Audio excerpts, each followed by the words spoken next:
Hey guys, it's Amy Lee Simpson. I'm coming at you today with a word from last night, which actually came before midnight. So this word is from Wednesday, September 14th. And the Lord gave me one phrase and I sat on it for a few minutes, and then I opened my Bible and he took me straight to Isaiah 35. So I'm going to give you the title of this word. I'm going to read to you what he pointed out and highlighted to me in Isaiah 35. And then I'm just going to read the word as he gave it to me, because I really felt like just the order of the way that the Lord gave this in sections is really important, really impactful, and is really going to help you today. The title of this word is River of Rejoicing. And from Isaiah 35, which is titled The Ransomed Shall Return, it says, "The wilderness and dry land shall be glad. The desert shall rejoice and blossom like a crocus. It shall blossom abundantly and rejoice with joy and singing." Down about a verse and a half, it says, "And they shall see the glory of the Lord, the majesty of our God. Strengthen the weak hands and make firm the feeble knees. Say to those who have an anxious heart, be strong, fear not. Behold, your God will come with vengeance, with the recompense of God. He will come and save you. Then the eyes of the blind shall be opened, the ears of the deaf unstopped.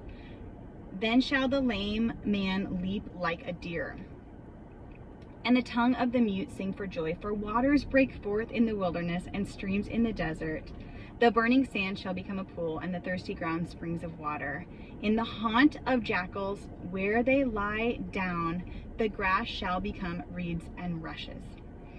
And down just a little bit further, it says, "But the redeemed shall walk there, and the ransomed of the Lord shall return and come to Zion with singing. Everlasting joy shall be upon their heads. They shall obtain gladness and joy, and sorrow and sighing shall flee away."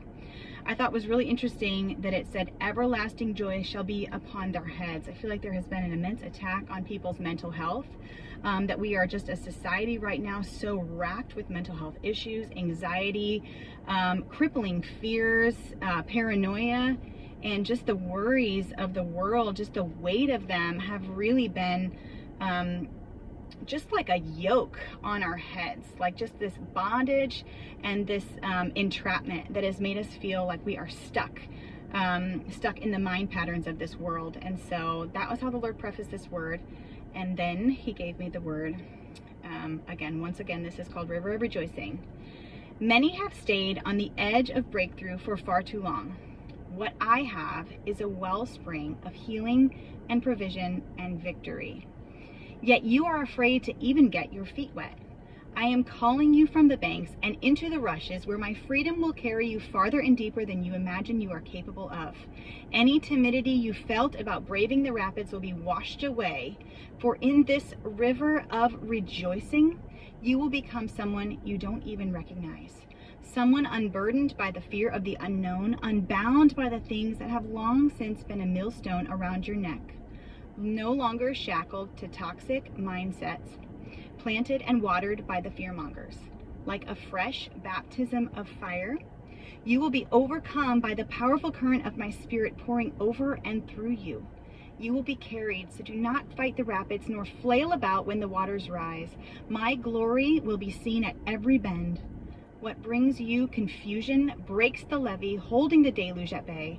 What feels too deep and too intense is where my anointing is breaking new ground and carving a canal for the wave of glory that you are meant to pioneer. Take the first step into the water, for it is here in my presence, where you may think you will lose your footing, but instead I will take you to new depths and distances and drown the enemy in your wake." That is the word of the Lord over you today. I pray that that is an encouragement to you, that you are fired up and you are ready to jump right in, because the Lord wants to carry you by his spirit. He does not want you to be intimidated by the tide, by the wake of the water, by the rush of the water, or by the depth that you think it will be when you step in, because he is going to carry you. He is going to provide for you, and there is healing and a fresh anointing waiting. So jump right in. I love you. He loves you. Have the best day. We'll see you next time.